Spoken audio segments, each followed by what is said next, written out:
자, 오늘 보실 말씀은 출애굽기 4장입니다. 지난 시간 우리는 모세가 하나님과 실랑이를 벌이는 장면을 보고 있었지요. 모세는 계속 자기는 못한다 말을 하고 있었고, 그러니까 하나님께서 이제 이렇게 말씀을 하십니다. 자, 출애굽기 4장 2절부터 4절까지 갑니다. 여호와께서 시작. 여호와께서 그에게 이르시되 내 손에 있는 것이 무엇이냐? 그가 이르되 지팡이니이다. 여호와께서 이르시되 그것을 땅에 던지라 하시매 곧 땅에 던지니 그것이 뱀이 된지라. 모세가 뱀 앞에서 피하매 모세에게 이르시되 내 손을 내밀어 그 꼬리를 잡으라. 그가 손을 내밀어 그것을 잡으니 그의 손에서 지팡이가 된지라. 하나님께서 믿지 못하는 이제 모세를 위해서 이적을 베푸시는데, 모세가 들고 다니던 그 지팡이를 던지라고 하셨죠. 던지니까 뭐가 됐습니까? 뱀이 됐다는 거예요. 3절을 보면은 모세가 뱀 앞에서 피하매. 이게 무슨 소리냐? 이게 뱀의 형상 정도가 아니고 진짜 뱀이었다는 거예요. 살아있는 뱀. 그래서 얼른 피했다는 거예요. 우리가 섬기는 하나님의 권능이 이런 거죠. 막대기입니다, 막대기. 죽은 거라고요. 근데 그거를 살아있는 생물로, 피가 돌고 머리가 깨 있어요. 뱀이 머리가 있잖아요, 나름대로.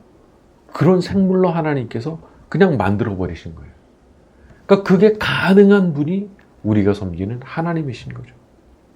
그러니까 우리가 이렇게 생각을 하면은 우리가 하나님 앞에 기도할 때 얼마나 담대한 마음을 가지고 기도할 수 있는 건지 모릅니다. 나무 막대기를 살아있는 생물로 만들어 버리시는 분이시니까 못하실 게 없으신 거예요. 그러니까 이 에스겔, 선지자 에스겔이 봤던 환상도 그게 진짜인 거예요. 그게 마른 뼈입니다, 마른 뼈. 근데 그게 하나님의 군대로 변해버려요. 근데 그런 일이 일어나는 것이 어떻게 가능하냐? 전능자시니까 그게 가능한 거예요. 우리가 항상 기도를 할 때 소망을 품고 기도할 수 있는 이유는 우리 하나님께서 그런 능력을 갖고 계신 분이시기 때문입니다. 그러니까 이거 죽은 막대기라고 섣불리 말하면 안 돼요. 이거 마른 뼈라고 끝장났다고 섣불리 말하면 안 되는 거예요. 하나님께서 마음 먹으시면 그냥 살려내실 수가 있는 거니까.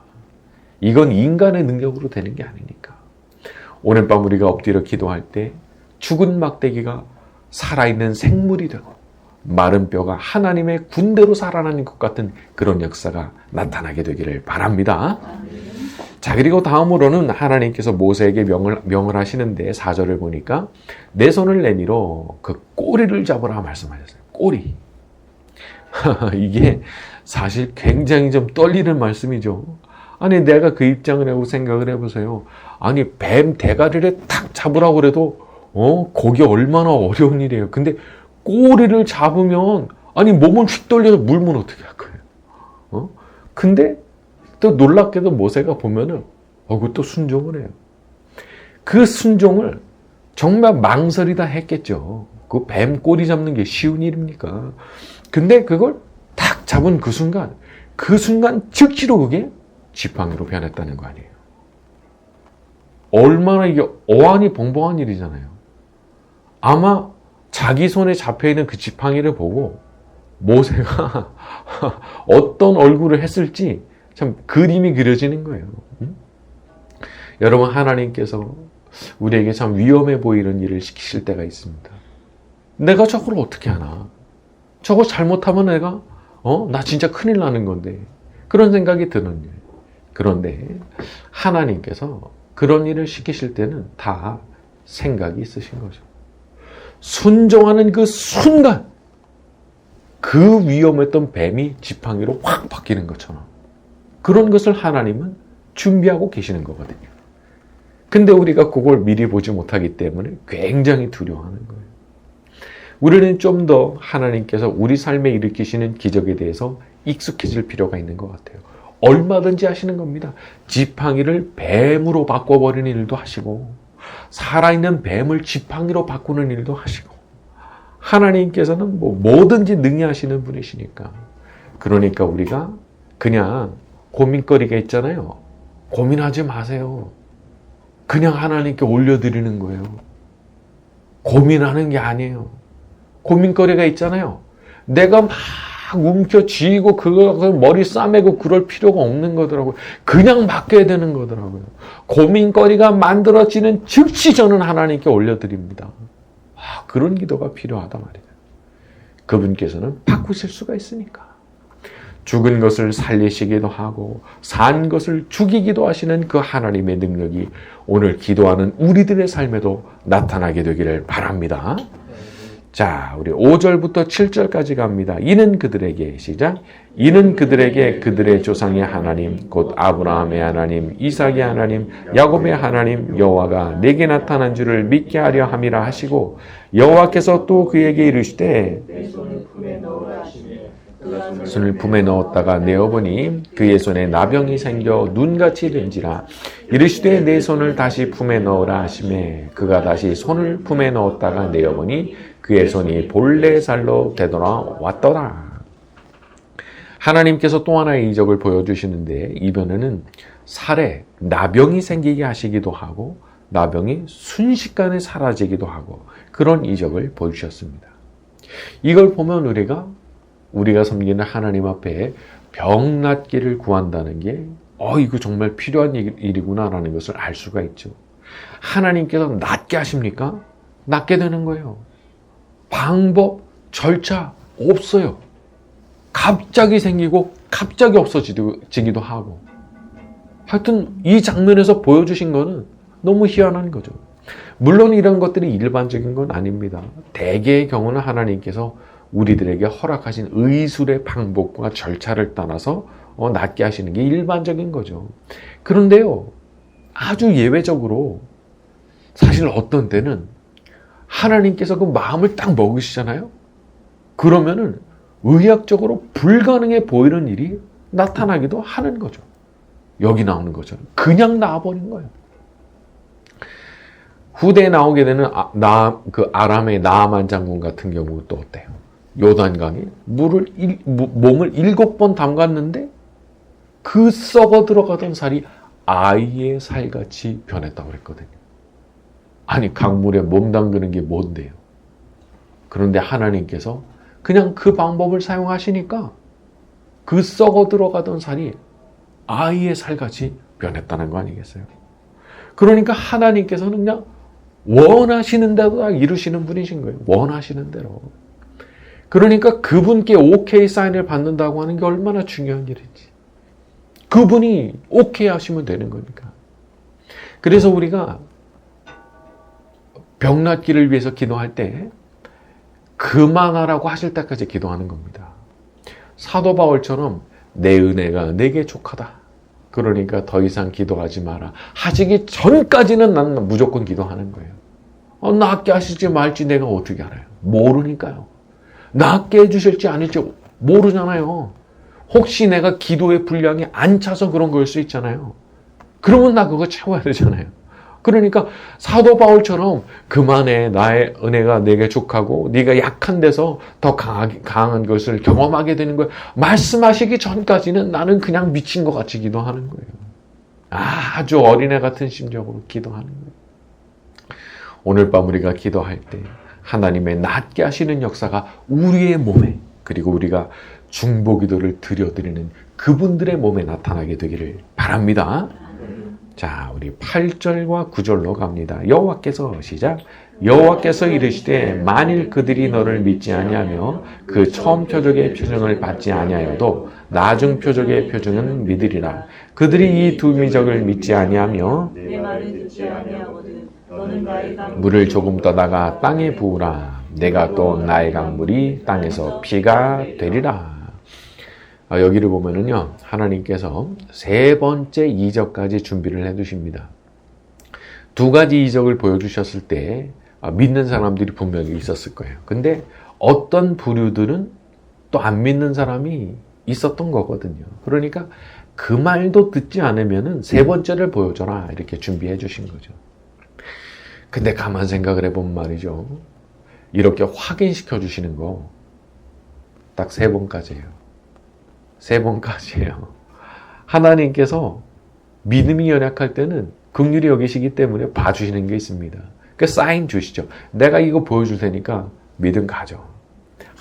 또 못하겠다, 못 믿겠다 그러면은 한 번 더 보여주시면서 너 믿음 가져 말씀하시죠. 세 번째까지도 보여주셨는데 그래도 못 믿겠다. 이거는 곤란한 거예요. 하나님께서 진노하실 수밖에 없는 거예요. 하나님께서 준비하신 이적 세 번째까지예요. 더 이상은 없는 거예요. 하나님께서 당신의 백성들을 애굽에서 빼내시고 탈출시키실 때 요구하신 게 뭐죠? 뭐 재물을 내놔라 하셨어요. 뭐 재산을 바쳐라 하셨어요. 그런 거 하나도 없거든요. 다만 딱 한 가지를 요구하신 거예요. 나를 믿어라. 나를 믿어라. 그리고 나를 따라오고 순종해라. 그거 하나 딱 요구하신 거거든. 근데 사실 우리한테도 바라시는 거 한 가지거든요. 거창한 거 바라지 않으시거든요. 너 믿음 가져. 그거거든요. 내가 너 인도할 거니까 너 믿음 가지라고. 그리고 순종만 하라고. 하나님의 뜻이 사실 거기에 있는 거예요. 이 자리에 있는 저와 여러분은 우리 하나님께서 찾고 계시는 그런 믿음을 가지고 사는 사람들이 되기를 바랍니다. 자, 우리 10절로 넘어갑니다. 모세가 시작. 모세가 여호와께 아뢰되 오 주여 나는 본래 말을 잘하지 못하는 자니이다. 주께서 주의 종에게 명령하신 후에도 역시 그러하니 나는 입이 뻣뻣하고 혀가 둔한 자이니이다. 모세가 또 핑계를 대는데 나는 본래 말을 잘 못하는 자니이다. 심지어 주께서 주의 종에게 명령하신 후에도 역시 그러하니. 하나님 앞에서 내가 그걸 못하는 이유를 대는데 과거도 들먹이고 현재도 들먹이고 내가 원래 그렇게 못하던 사람이었고요. 지금도 똑같잖아요. 하나님께서 저하고 지금 말씀하고 계시지만 제가 지금도 똑같잖아요. 저 여전히 말 못하잖아요. 그렇게 하나님 앞에 말씀드리는 거예요. 그러면서 자기가 자기 자신을 규정을 하는데 나는 입이 뻣뻣하고 혀가 둔한 자니다. 저는 이 부분을 보면서 참 사람이 핑계가 많구나 그런 생각을 하게 됐습니다. 하고 싶지 않으면 어떻게 해서든지 핑계거리를 찾는 거예요. 그래가지고 못하겠다 하는 거죠. 그러니까 하나님께서 여기에 대해서 이제 이렇게 말씀하시죠. 11절과 12절로 갑니다. 여호와께서 시작. 여호와께서 그에게 이르시되 누가 사람의 입을 지었느냐? 눈 밝은 자나 맹인이 되게 하였느냐? 나 여호와가 아니냐? 이제 가라. 내가 네 입과 함께 있어서 지리라. 하나님께서 하시는 말씀이 이거예요. 아니 누가 사람의 입을 지었냐는 거예요. 누가 말 못하는 자, 못 듣는 자, 눈 밝은 자, 맹인 되게 했느냐는 거예요. 너 한번 생각해 보라는 거예요. 내가 그거 다 한 건데. 창조주인 내가 할 말 네 입에 넣어주면 그냥 다 되는 거야. 이렇게 말씀하시는 거죠. 보면 사람이 이제 자기의 약점에 대해서 되게 아주 과대평가를 하는 경향이 있고요. 또 한편으로는 하나님의 권능에 대해서는 아주 과소평가를 하는 경향이 있습니다. 자기가 볼 때 자기 약점을 너무 크게 생각하는 거예요. 사실은 그렇지도 않은데. 그리고 하나님 앞에 이 약점을 가져온다고 하면은 사실 그 약점도 그거 아무것도 아닌 거거든요. 하나님께서 고쳐주시면 되거든요. 베드로가 공회원들 앞에서 한바탕 쫙 연설했죠. 그때 그 사람들이 뭐라고 그랬어요? 학문이 없는 범인인 줄 알았는데 이상하게 아니 어떻게 저렇게 말을 잘하나 싶은 거죠. 5분대. 그게 뭐예요? 하나님께서 주신 거예요. 그냥 능력을 주신 거예요. 그냥 고쳐버리신 거예요. 이런 걸 보면 하나님께서 못하실 게 없는 거거든요. 자, 중요한 건 하나님의 성령께서 임하시느냐 마느냐예요. 하나님께서 그 사람에게 임하시느냐 마느냐 거기 달리는 거죠. 그래서 구약 성경에 많은 기적들에 여호와의 영이 임하심에 라는 문구가 달려있는 게 바로 그런 이유죠. 원래 그런 사람이 아니에요. 원래 아무것도 아니고 아주 평범한 사람 혹은 평범 이하에 속해 있는 사람인지도 몰라요. 그런데 하나님의 성령께서 임하시는 순간 딴 사람 되는 거예요. 민수기 11장 같은 데도 보게 되면은 모세를 돕던 장로 70인에게도 하나님께서 갑자기 영을 내리시거든요. 그러니까 그 순간 그냥 막 갑자기 예언이 막 나오기 시작한 거예요. 원래 선지자가 아니에요. 근데 그럼에도 불구하고 하나님께서 영을 확 부으시니까 그런 일이 일어난 거거든요. 그러니까 우리도 기도를 하면서 그런 걸 기대하면서 기도하는 거예요. 내게도 성령이 임하시게. 우리가 우리 자신에 대해서 의구심이 짙어질 때마다 하나님 앞에 간구해야 됩니다. 그분은 능력 주실 수 있는 분이시거든요.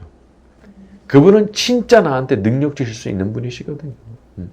오늘 밤 우리가 우리의 부족함을 토로하고 하나님 앞에 능력을 구할 때 할 수 있는 능력을 부어주시는 축복이 임하게 되기를 바랍니다. 자, 우리 13절부터 17절까지 갑니다. 모세가 시작. 모세가 이르되 오 주여 보낼 만한 자를 보내소서. 여호와께서 모세를 향하여 노하여 이르시되 레위 사람 내 형 아론이 있지 아니하냐.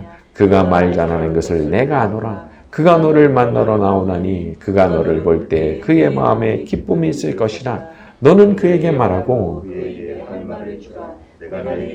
그의 입에 함께 있어서 너희들이 행할 일을 가르치리라. 그가 너를 대신하여 백성에게 말할 것이니 그는 내 입을 대신할 것이요 너는 그에게 하나님같이 되리라. 너는 이 지팡이를 손에 잡고 이것으로 이적을 행할지니라. 14절에 여호와께서 모세를 향하여 노하여 이르시되, 여러분 하나님의 뜻을 명확하게 확인하고도 못하겠다 그러잖아요.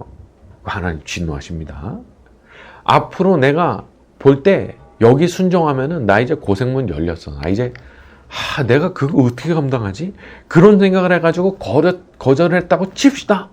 자, 그러면 그 다음에는 평탄한 길이 올까요? 내가 고생길이 훤히 보여가지고 안 가겠다고 그랬어요. 자, 그러면은 앞으로 평탄한 길이 쫙 펼쳐질까요? 천만의 말씀이죠. 하나님을 진노하시게 만들고 나서 뭘 기대할 수가 있겠어요? 요나를 생각해 보세요. 니느웨 가기 싫어요. 나 때려 죽여도 가기 싫어요. 그래서 다시스로 가는 배를 집어 타고 갔다가 풍랑 만나고 물속에 빠져서 물고기 뱃속까지 들어갑니다. 그리고 그 냄새가 나는 생선 뱃속에 들어가서 거기서 회개를 해요. 잘못했습니다. 순종이 비록 어려워 보여도 그 순종을 피하잖아요. 쉬운 길 오는 게 아니더라고요. 더 크고 더 혹독한 일을 경험하게 되더라고요. 그러니까 이런 것을 반복적으로 경험하다 보니까 어느 순간 결심을 하게 되는 거예요. 순종이 최선이구나. 그냥 순종하는 게 최선이구나.